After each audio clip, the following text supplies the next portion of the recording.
Hi guys, in this video we will talk about how to install F5-TTS. As you can see, I am on the official website of F5-TTS, and here you can just upload the audio and reference audio and generate text to generate. So when you try to do this, you will not be able to download audio from F5-TTS. So instead what you can do is just go to your next tab in your PC or laptop and search here Mimic PC. And once you search here, so this website will come in front of you. The first one, Mimic PC. So just open this one and it will take a few seconds to load. And once you're here, just click on free launch and it will make a free account through your Gmail or Facebook, or just continue with Google. Let's go with that.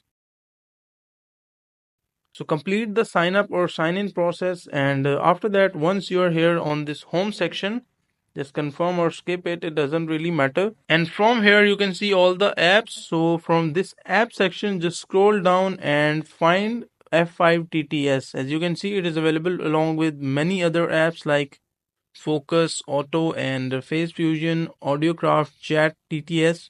So make sure to choose F5-TTS, and from here choose Open Voice or like whatever like you want to go with, Invoke AI, F5-TTS, or just click on Get Started. And once you click on Get Started, from here you will be able to generate and download the audio. So that is a simple and best alternative of how you can easily download and get F5-TTS files from Mimic PC.